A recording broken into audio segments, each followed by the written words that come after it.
Bienvenue dans Malinov, l'émission qui donne la parole à celles et ceux qui imaginent, conçoivent et inventent le Mali de demain. Transformer l'Afrique grâce à la technologie, l'audace, mais aussi grâce à la passion. De la cybersécurité à l'agritech, en passant par l'intelligence artificielle, la santé ou la culture digitale, Malinov explore les initiatives qui bâtissent un avenir inclusif, durable et connecté. Meta, maison mère de Facebook, Instagram et WhatsApp, a officiellement lancé ses premières lunettes connectées dotées d'un écran, les Meta Ray-Ban Display. L'entreprise est à l'avant-garde d'une nouvelle vague d'appareils personnels infusés l'intelligence artificielle qui vont au-delà du smartphone, poursuivant son pari sur la fusion entre monde réel et virtuel. Aujourd'hui, nous recevons Mamadou Doumbia, ingénieur en cybersécurité et cofondateur de Boula Group, une start-up qui mise sur la cybersécurité, la blockchain et l'intelligence artificielle pour bâtir un monde numérique plus sûr et durable. Avec lui, nous allons parler innovation, sécurité et avenir digital en Afrique.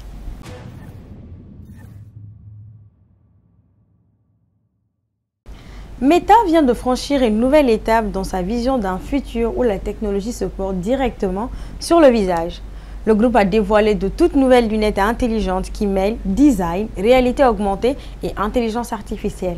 Ces modèles pensés autant pour le quotidien que pour le sport ambitionnent de transformer la façon dont nous communiquons, travaillons et vivons nos loisirs tout en plaçant l'IA au cœur de l'expérience. Ces lunettes connectées intègrent un écran dans les verres et des fonctions IA accompagné d'un bracelet neuronal pour des interactions d'un nouveau genre. Les caractéristiques des lunettes en images.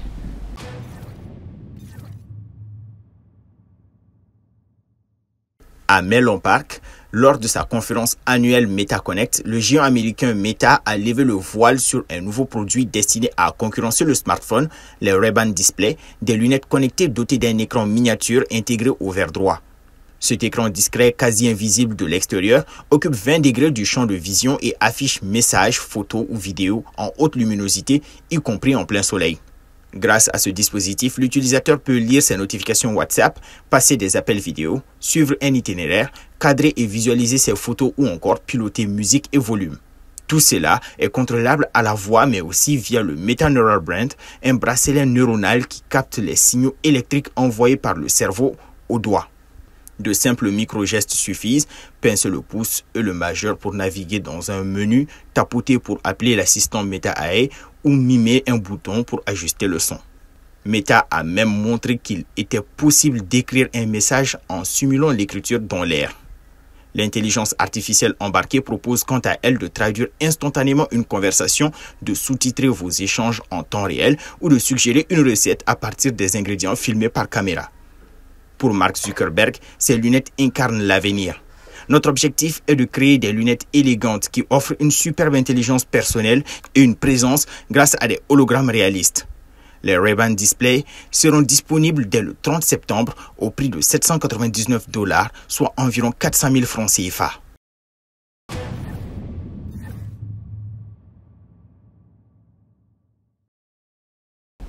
En buzz ce soir, une artiste peintre a eu l'ingénieuse idée de créer une machine capable de peindre des tableaux quasiment à l'identique pour permettre à leurs auteurs humains d'exposer et de vendre plus largement des reproductions de leurs toiles sans avoir à les faire eux-mêmes. Le bras robotique saisit un pinceau, le trempe dans un pot de peinture et l'applique sur la toile avec précision. Trait après trait, il reproduit en toute autonomie. L'idée est de capturer l'aura d'une œuvre grâce à la chronologie des coups de pinceau et en 3 dimensions d'une façon qu'un simple tirage photo ne pourra jamais égaler. Les artistes participants recréent leur tableau sur une tablette numérique qui enregistre le choix des teintes, la pression et la vitesse de chaque coup de pinceau et d'autres données ensuite fournies au robot. L'entreprise travaille aussi sur des modèles d'intelligence artificielle plus perfectionnés pour que ces machines reproduisent directement l'image. D'ici une année, l'artiste espère mettre au point une plateforme en libre service où n'importe quel artiste dans le monde pourra télécharger son style. Les clients pourront alors par exemple demander un tableau représentant leur chien à la manière de leur peintre préféré qui recevra une commission, un peu comme les outils IA de création d'images à la demande, mais avec une différence fondamentale. Les artistes consentis à cette pratique sont crédités et reçoivent une compensation financière, les 3 C que réclament les milieux artistiques depuis l'explosion de l'IA générative.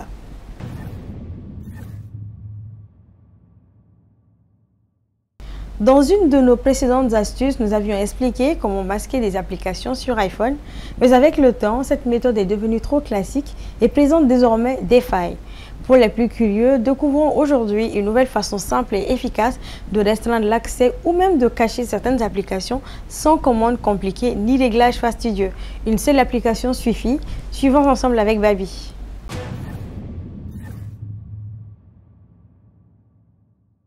Salut les mordus de la tech.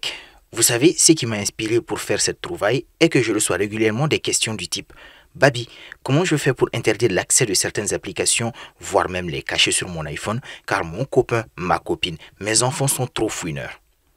Eh bien, après recherche et test, j'ai compris que c'est exactement ce que propose l'excellente application Cap. Elle permet d'empêcher l'accès à certaines applications sur votre appareil, mais aussi des choses que je n'avais jamais encore vues. Elle permet de camoufler temporairement des apps sur son iPhone ou iPad. Quand ce camouflage est actif, il est impossible de trouver les applications cachées car elles n'apparaissent pas dans les moteurs de recherche ou la bibliothèque d'applications. Alors, ça peut servir pour rapidement cacher un groupe d'applications comme des réseaux sociaux, des applications financières ou encore sa bibliothèque photo.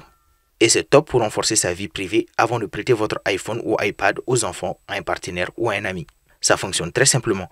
Il suffit de sélectionner une ou plusieurs applications dans Cap et définir le type de restriction entre interdiction d'accès ou camouflage et de choisir la condition qui déclenche la protection. Et c'est bien pensé puisque vous pouvez activer et désactiver cette protection automatiquement quand vous arrivez sur un lieu ou que vous le quittez. Vous pouvez aussi programmer à une heure précise chaque jour de la semaine ou du week-end. À noter que vous pouvez aussi bien activer manuellement cette protection depuis un widget sur l'écran d'accueil ou verrouiller via un raccourci depuis l'Apple Watch. Il va de soi que l'accès à l'app Cap est aussi protégé avec un code d'accès ou la reconnaissance faciale. Cela va dépendre de votre choix, sinon les deux. L'application est gratuite et il est possible de débloquer l'intégralité des fonctionnalités avec un unique achat intégré. En conclusion, c'est une superbe application pour restreindre son temps d'écran, mais aussi protéger des apps contre des yeux un peu trop curieux. Je vous accorde un sursis pour que vous puissiez avoir l'esprit tranquille au cas où votre petite copine ou copain veut comme par hasard utiliser votre téléphone pour 5 minutes. Sinon, prenez soin de vous et à la prochaine.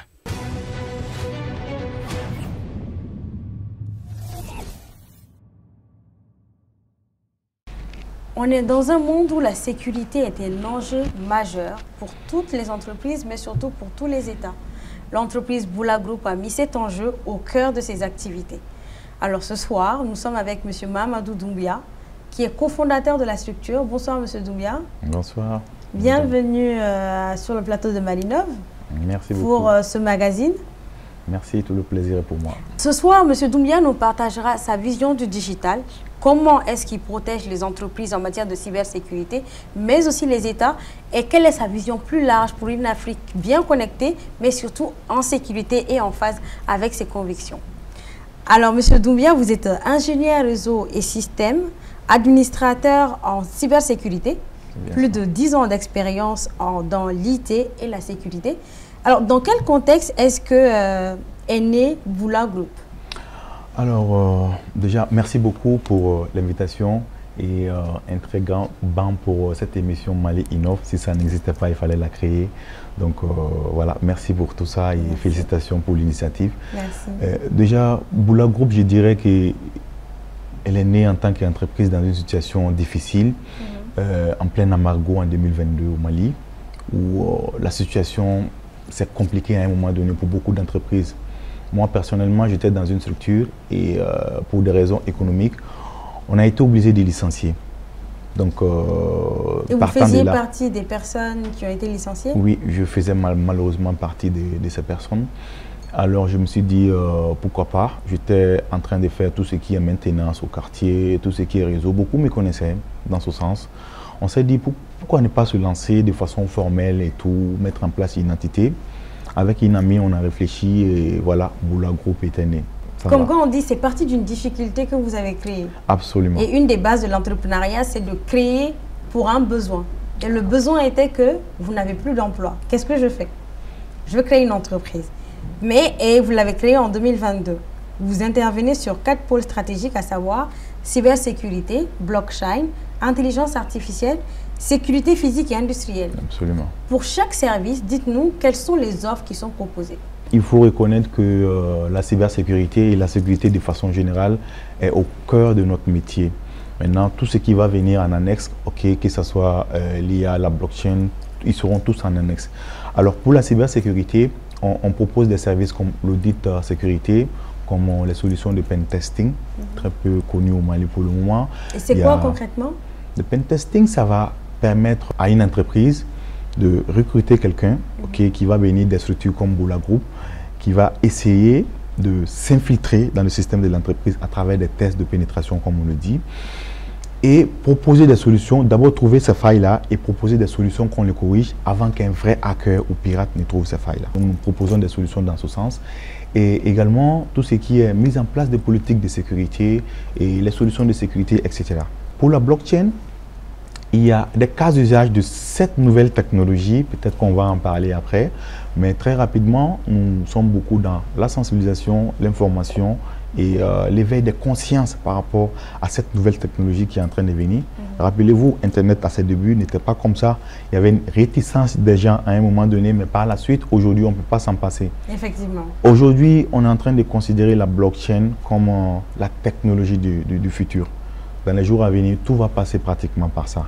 Et l'une des solutions les plus connues, c'est les crypto-monnaies. Les crypto-monnaies, c'était le premier cas d'usage de la blockchain. Maintenant, par la suite, il y a eu les smart contracts. Aujourd'hui, moi, je suis développeur dans ce sens-là pour la mise en place des smart contracts, pour créer ce qu'on appelle les DApp, les solutions, les applications décentralisées et bien d'autres. Mais vous pensez que la blockchain, c'est plus technologie du futur comparativement à l'intelligence artificielle?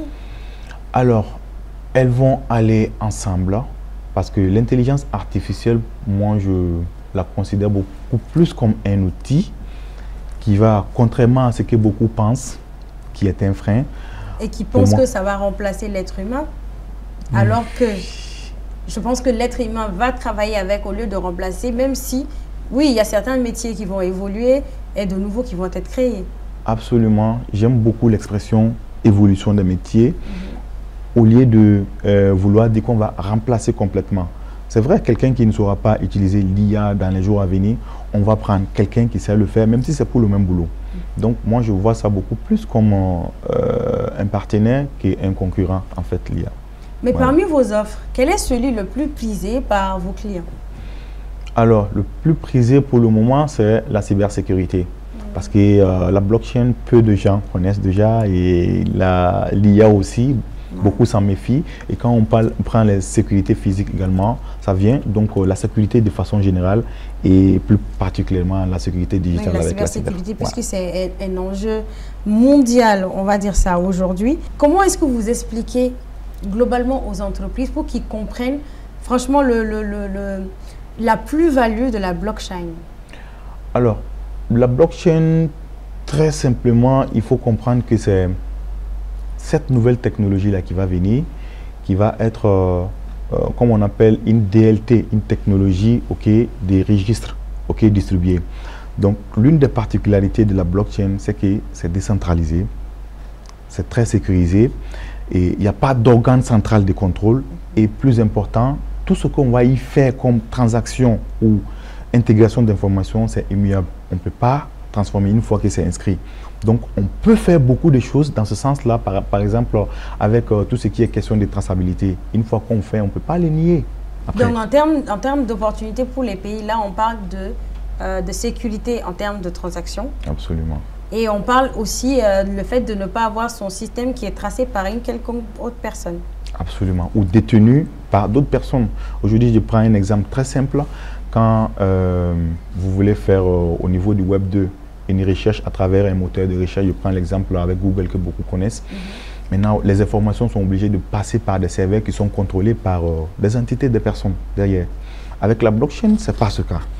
Il y a une distribution de toutes ces informations à un moment donné qui doivent être vérifiées, et quand c'est bon, ça va passer et aucune entité n'aura la main sur ça. Et surtout, ça réduit la manipulation du liquide aussi. Absolument. Parce que là, on est beaucoup plus sur le numérique et tout. Alors, vous intégrez également l'IA dans vos approches. Comment? Quelles sont les solutions d'intelligence artificielle que vous proposez? Expliquer aux gens c'est quoi l'IA déjà, et il ne faut pas qu'on ait peur, comme on l'a dit tout de suite. Il faut voir ça plus comme un partenaire, comme un concurrent. Ensuite, il y a la mise en place de tout ce qui est agent IA. Okay, ça va même aller au-delà des IA traditionnels qui vont peut-être être là à un moment donné pour réagir en fonction de ce qu'on va leur demander.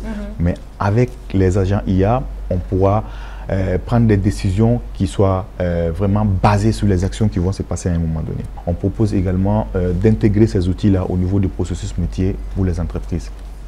Justement, une autre de vos offres, c'est des solutions de sécurité physique et industrielle. J'ai envie de vous demander comment est-ce que vous combinez innovation technologique et protection sur le terrain? Alors, les deux vont ensemble, vraiment, parce qu'il y a la sécurité de façon traditionnelle et la technologie va venir à un moment donné pour pouvoir consolider ça. Donc, ils vont converger. Et en matière de services, dans ce sens, on a par exemple l'installation des vidéos de surveillance intelligentes. On a tout ce qui est mise en place des systèmes de détection d'intrusion, mise en place de détection d'incendie par exemple, une fois qu'on va mettre ces équipements. Et qui sont automatisés également. Automatisés. Et côté sécurité également avec les entreprises, on travaille sur tout ce qui est santé et sécurité au travail. Je le disais à l'entame des propos que vous avez quand même 10 ans d'expérience dans le domaine. Vous êtes certifié CEH et ISO 27001. Qu'est-ce que ces certifications apportent à votre crédibilité et surtout à celle de votre entreprise? Quand on parle de certification, ça va être une crédibilité qui va être prouvée automatiquement d'emblée. Quand on va voir ça, on sait que ça vient d'une organisation qui a prouvé, donc il y a la crédibilité qui est là et de façon internationale également. Parce que ça demande aussi des critères qui sont bien pointus, j'imagine. Absolument. Par exemple, pour pouvoir faire le CEH, qui est le Certified Ethical Hacking, il te faut minimum 2 ans d'expérience dans le domaine et tu vas pratiquement passer 6 mois pour le faire. C'est quelque chose qui est très très pointu, c'est vraiment compliqué à un moment donné et le coût de la formation peut être cher. Bon, quelqu'un qui décide de se lancer dans ce sens-là et qui réussit, les entreprises vont savoir, on n'a même pas besoin de checker. Vous avez plusieurs cordes à votre arc parce qu'au-delà de tout ce qu'on vient de citer, vous représentez le réseau 10 000 codeurs au Mali et êtes référent Afrique de l'Ouest. Quel est le résultat concret? Est-ce que le fait d'être représentant de ce réseau-là vous a permis d'atteindre? C'est quoi les résultats concrets avec ce réseau? Alors très rapidement, 10 000 codeurs déjà, c'est une organisation à but non lucratif dont l'objectif est d'accompagner la jeunesse à travers les opportunités du numérique. Donc beaucoup plus focus en Afrique. Aujourd'hui, il y a un constat assez amer. Quand on prend le Bénin, par exemple, il y a une centaine, ils sont en train d'étendre vers 200, les jeunes qui ont bénéficié de ce programme parce que c'est complètement gratuit. Aujourd'hui, au Mali, on a une vingtaine. Donc, il y a 65 métiers qui ont été concoctés. Une fois que tu arrives à passer au niveau des différents tests, 2 tests, un écrit, un oral, tu vas bénéficier d'un accompagnement. On va te faire découvrir le numérique, tu choisis ta formation. Après, on va t'accompagner si tu veux être inséré comme professionnel ou bien entrepreneur. Mais quels résultats concrets est-ce que vous avez obtenus grâce à cet engagement-là? Absolument. Grâce à cet engagement, déjà, l'histoire avec la cybersécurité, c'est déjà venu avec 10 000 codeurs. Parce que j'ai eu un accompagnement pas à pas avec cette structure-là. Et quand j'ai fini, on m'a accompagné justement pour pouvoir mettre en place Boula Group à un moment donné. Donc ça, c'est un résultat frappant. Et il y a d'autres ambassadeurs, on les appelle comme ça dans le réseau, qui sont là, qui ont bénéficié de la formation. D'autres sont aujourd'hui insérés en tant que professionnels et d'autres sont en train de mettre en place également leur boîte comme moi je l'ai fait. Quelles sont aujourd'hui les difficultés auxquelles sont confrontés Boula Group? Vous l'avez dit, ça n'a pas été facile au départ, ça partait du chômage. Au milieu, implanter une entreprise, ça n'a rien de boire du jus en fait, c'est très compliqué. Mais au jour d'aujourd'hui également, quelles sont les difficultés auxquelles vous êtes confrontés? Alors, en tant qu'entrepreneur, il y a un certain nombre de choses à considérer et à accepter justement, parmi lesquelles il y a les difficultés. On côtoie de façon régulière les difficultés. Et l'une des difficultés majeures par rapport à cela, et ça a été le fait d'avoir un financement. Avec les structures, c'est vraiment très compliqué. Et voilà, à un moment donné, il faut pouvoir s'en passer. Mais est-ce que ce n'est pas aussi une façon de dire qu'on ne peut pas donner de l'argent aux gens comme ça? Il faudrait que ce soit compliqué pour pouvoir trier aussi, non?